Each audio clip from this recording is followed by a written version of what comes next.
우리는 십자가를 사랑합니다. 그래서 십자가의 모습만 보아도 가슴이 설레입니다. 오늘 아마 십자가 목걸이를 하고 오신 성도들도 많이 계실 것입니다. 십자가를 사랑하기 때문입니다. 집안에 다 십자가를 걸어두고 그것을 바라보며 감격하는 우리들입니다. 우리는 십자가 그늘 아래 살기를 원합니다. 그리고 한 걸음이라도 더 십자가 가까이 나가기를 원하는 하나님의 사람들입니다. 십자가를 바라볼 때 늘 감사와 감격이 우리 속에 있습니다. 자, 그런데 역사를 공부하다 보면 역사 가운데도 십자가가 등장합니다. 십자가를 앞세우고 그 십자가를 뒤따라갔던 군대가 있습니다. 그들의 옷에도 십자가의 형상이 그려져 있었습니다. 역사는 그들을 십자군이라고 이름하죠.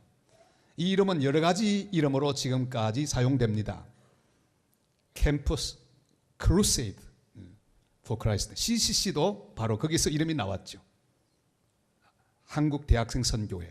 그러나 크루세이드, 십자군이라고 하는 이름을 사용합니다. 빌리그레암 전도대회 이름도 빌리그레암 크루세이드, 십자군이라고 하는 말을 지금도 아주 사용하기를 좋아합니다.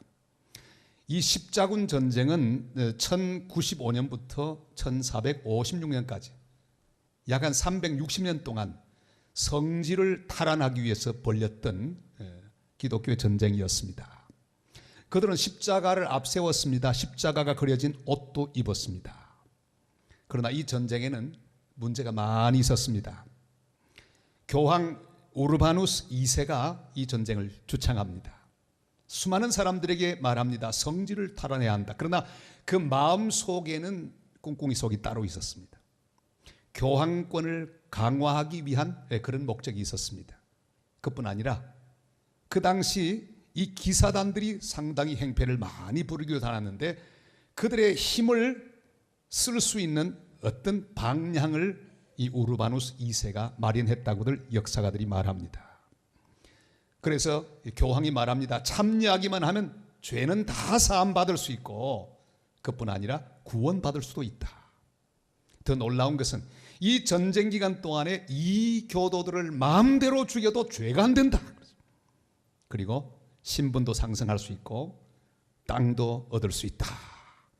그러자 벌떼처럼 사람들이 모였습니다. 제일 처음으로 모인 사람들이 6만 명가량 되었습니다. 그들 다 십자가를 앞세우고 따라갔지만 마음속에는 똑같은 생각이 있었습니다. 죄사함 받고 복을 받고 땅을 차지하고 그리고 신분도 높이는 그런 나름대로 자기의 이익을 위하여 많은 사람들이 모였습니다. 그들은 땅을 차지하려는 생각, 신분이 상승돼야 한다는 생각으로 가득 차 있었습니다. 그래서 십자가의 이름으로 사람을 죽이고 땅을 빼앗고 온갖 폭행을 저질렀습니다. 심지어 같은 기독교 국가였던 그 당시 동로마 제국의 수도였던 콘스탄티노플, 지금의 이스탄불이죠. 그 도시도 약탈하고 그들의 배를 불렸습니다. 그들은 십자가를 앞세우고 전쟁했지만 전혀 십자가와 상관없는 일들을 행했다고 볼 수 있습니다. 우리는 주님께 가까이 가기를 원합니다. 그래서 찬송도 하죠. 내 주를 가까이 하게 하면 십자가 진 같은 고생이나 주께 더 나가기 원합니다. 그렇게 찬송을 부르고 또 소원합니다. 꼭 그렇게 될 수 있기를 바랍니다. 우리 일생 동안에 날마다 주님께 한 발자국이라도 더 가까이 가서 더 큰 은혜를 받고 더 큰 복을 받는 성도들이 되시기를 바랍니다. 오늘 이 예배도 주님께 가까이 가는 예배가 꼭 될 수 있기를 바랍니다. 야고보와 요한도 역시 주님께 가까이 가는 사람이었습니다. 가까이 나아갔습니다. 가까이 가서 더 간절한 기도를 우리 주님에게 드리고 있습니다. 오늘 그 대목을 한번 읽어볼까요? 35절 말씀을 읽습니다. 세베대 아들 야고보와 요한이 주께 나와 여짜오되 선생님이여 무엇이든지 우리가 구하는 바를 우리에게 하여 주시기를 원하옵나이다. 아멘. 12제자들 가운데 이 두 사람 훨씬 더 열심히 많았습니다. 그리고 한 발자국이라도 더 주님께 가까이 가려고 애를 쓰고 드디어 주님께 나왔습니다. 그리고 개인적으로 간절하게 자기들의 소원을 아뢰고 있습니다. 무슨 내용으로 아뢰었죠? 바로 37절입니다. 다 같이요. 여짜오되 주의 영광 중에서 우리를 하나는 주의 우편에 하나는 좌편에 앉게 하여 주옵소서. 하나는 우편에 하나는 좌편에. 이 귀한 야고보 요한의 주님을 향한 간구를 한마디로 말하면 뭘까요? 주님, 나를 좀 높여 주옵소서. 나를 높여 달라고 하는 내용이 바로 이 기도의 내용입니다. 주님께 가까이 간 것은 좋습니다. 그러나 그 기도가 문제입니다. 나를 높여 달라고 기도한 것입니다. 여러분, 기도의 관심은 자기밖에 없었습니다. 세상 사람들의 마음과 다를 게 하나도 없습니다. 성황당 앞에서 비는 사람과 다를 것이 없습니다. 더 가지고 싶은 마음, 더 인정받고 싶은 마음, 더 유명해지고 싶은 마음, 더 높아지고 싶은 마음, 이런 자기가 중심되어 가지고 있는 이 모든 생각들을 두 단어로 요약할 수 있습니다. 뭘까요? 바로 욕망.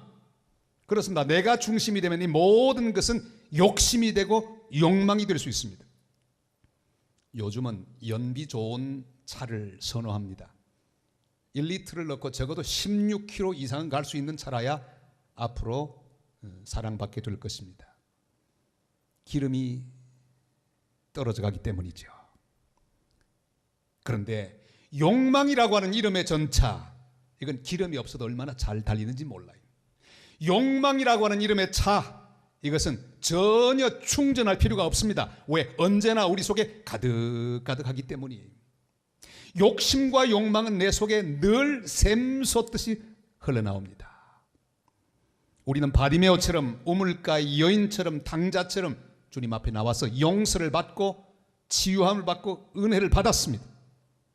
우리 모두 다 처음 주님을 만났을 때 감격했습니다. 죄사함을 받았습니다. 은혜를 받았습니다. 그런데 5년이 지나고 10년이 지나고 20년, 30년이 지났는데도 아직도 주님 앞에 나가서 나만 은혜 받고 나만 사랑받고 나만 복을 받는 마음으로 주님께 기도한다면 아직도 나는 성숙한 그리스도인이 되었다고 말할 수가 없습니다.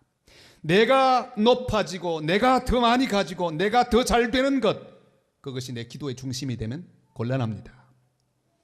여러분, 바리새인의 기도의 문제가 뭡니까? 바리새인은 성전 안에 들어와서 아주 거창한 목소리로 하나님께 기도합니다. 하나님 감사합니다. 저는 저기 뒤에서 감히 하나님 앞에 나오지도 못하는 저 세리 같지 않음을 감사합니다. 저는 토색한 일도 없습니다. 기도도 잘했습니다. 11조도 드렸습니다. 금식도 했습니다. 이렇게 저를 바로 세워주셔서 감사합니다. 자기 중심의 기도를 드립니다. 자기 의, 자기 열심, 자기 종교 생활, 그것을 하나님 앞에 과시하고 사람들에게 자랑하고 있습니다. 여러분, 하나님은 그 기도를 기뻐하지 않았습니다. 왜? 자기가 중심된 기도였기 때문입니다. 만약에 그 기도가 이런 기도였다면 얼마나 좋을까요? 하나님 아버지, 저 불쌍한 세리 형제를 긍휼히 여겨 주옵소서. 제가 하나님의 은혜를 받도록 주여 저를 축복해 주옵소서. 만약에 그런 기도를 드렸다면 우리 하나님 기뻐하시고 성경에는 다른 내용이 기록되었을 거예요. 그러나 이 바리새인의 마음속에는 자기밖에 없었습니다. 자기 의밖에 없었습니다. 얼마 전에 샌프란시스코에서 비행기 사고가 있었죠. 우리 국적기 가운데 하나가 큰 사고를 당했습니다. 그리고 사람이 몇 죽었습니다. 어떤 나라 사람이 죽었죠? 중국 사람이 죽었습니다. 그런데 그때 아나운서 가운데 한 사람이 방송을 하다가 말을 실수하고 말았습니다. 정말 다행인 것은 우리 한국 사람이 아니라는 것입니다. 이 아나운서 어떻게 됐을까요? 거의 잘릴 뻔했습니다. 여러분, 한국 사람이 안 죽고 중국 사람이 죽인 게 다행한 일이란 말입니까? 그런 실수가 어디 있습니까? 중국 사람이 죽고 한국 사람이 안 죽어도 그건 슬픈 일입니다. 애도해야 할 일입니다. 아주 몇 년 전 일인데 제가 새벽 기도 시간에 설교를 하고 있었습니다. 그때 태풍이 불어오고 있었는데 저 제주도를 통과해서 쭉 오는데 이게 한반도로 상륙할지 어디로 갈지 갈 바를 못 잡는 새벽이었습니다. 제가 설교하다가 그랬어요. 이 태풍이 방향을 싹 한반도에 상륙하지 말고 오른쪽으로 싹 틀어가지고 저 일본 쪽으로 갔으면 좋겠다 그랬습니다. 사람들이 웃었죠. 근데 마친 다음에 기도를 하려고 딱 눈을 감았는데 주님께서 말씀하십니다. 야, 너 그런 소리 하면 되나?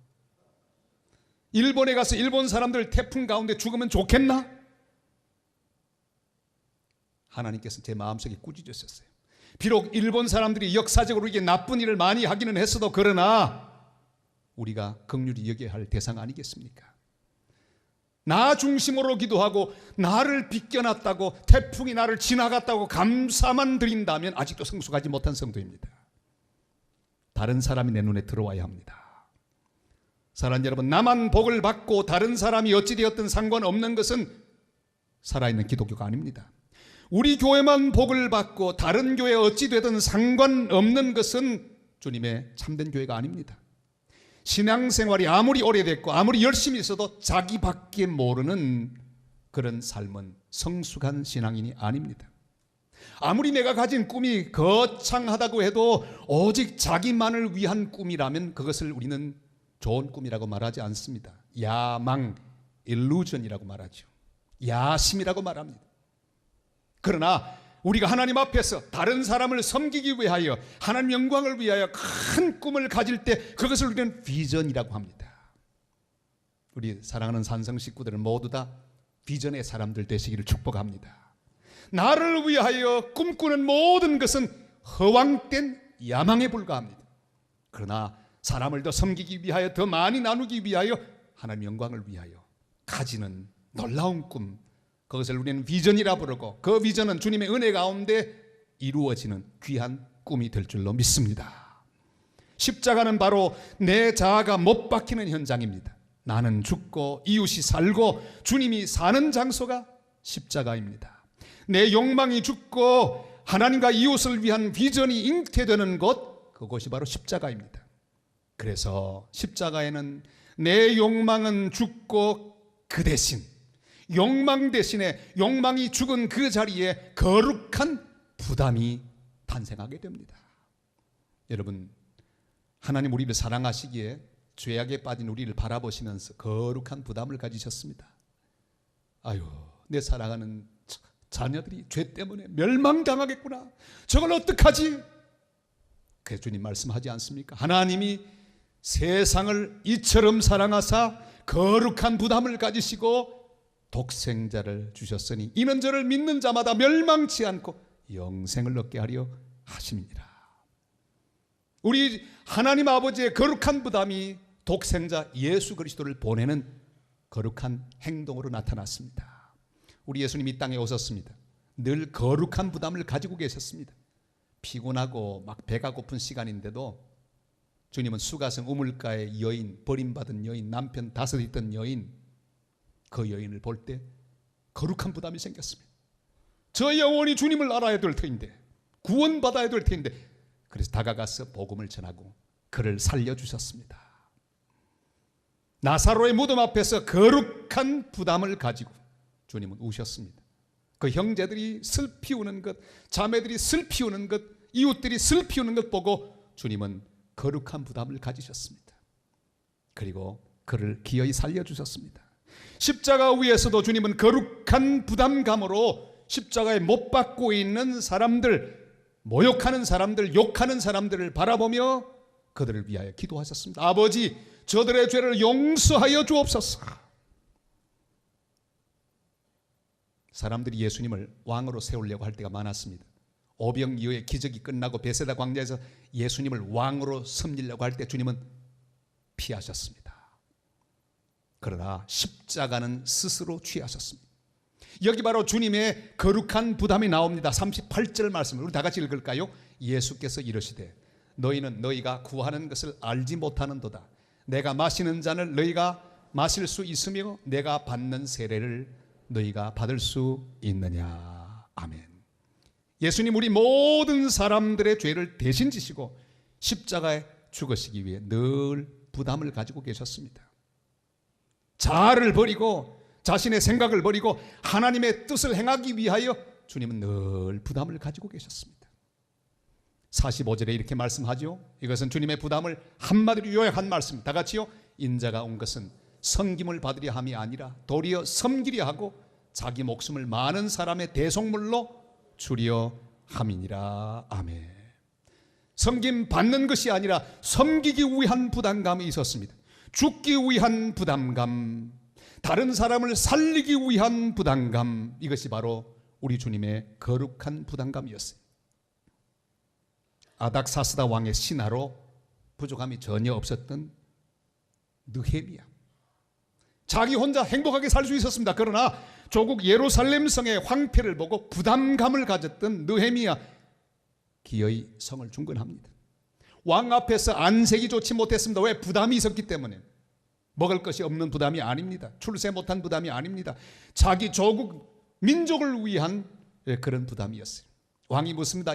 너 안색이 왜 그렇게 안 좋으냐?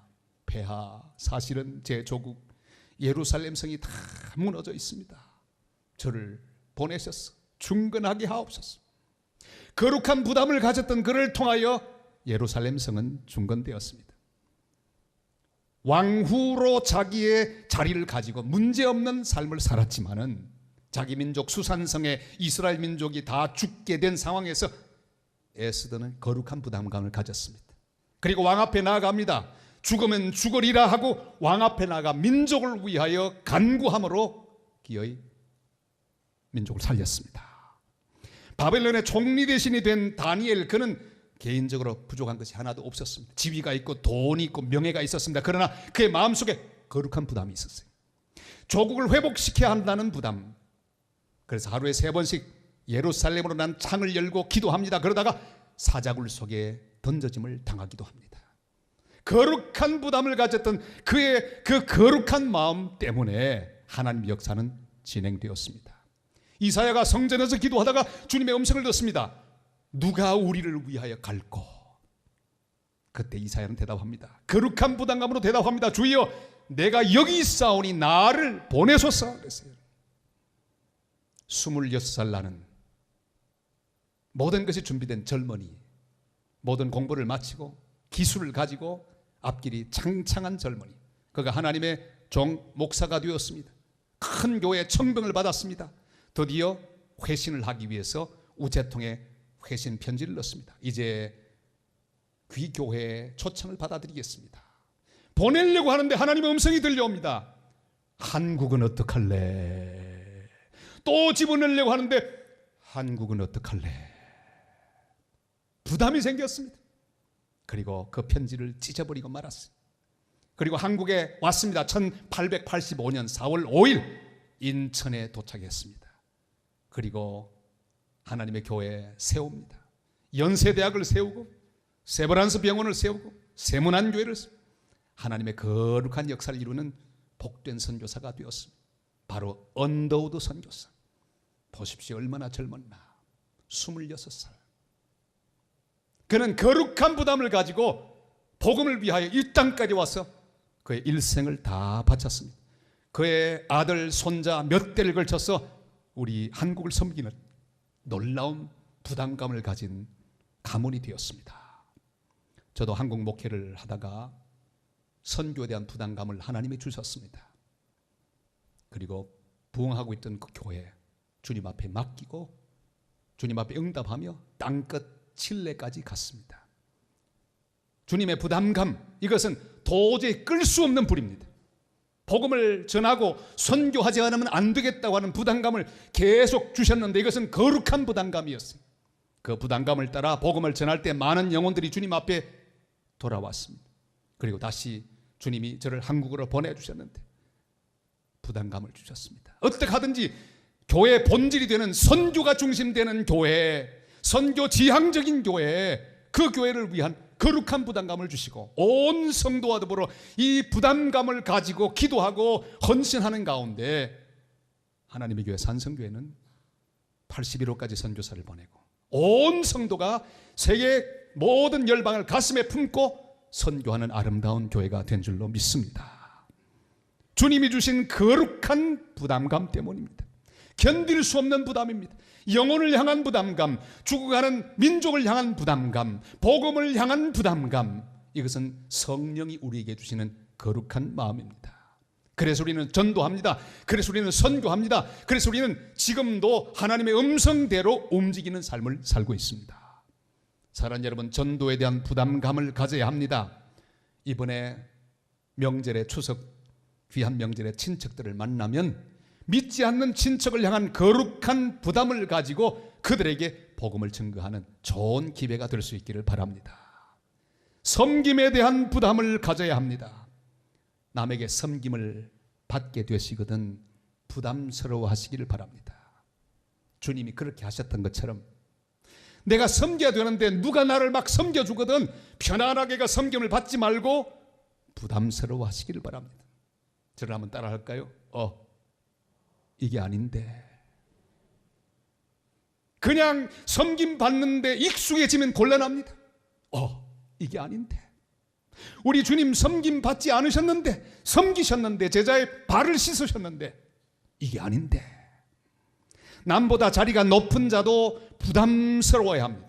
하나님이 더 잘 섬기라고 주신 자리이기 때문입니다. 그 자리는 부담스러운 자리예요. 높은 자리는 얼마나 부담스러운 자리인지 몰라요. 왜? 더 섬겨야 되는 자리이기 때문입니다. 더 섬기지 못함에 대해 부담스러워해야 합니다.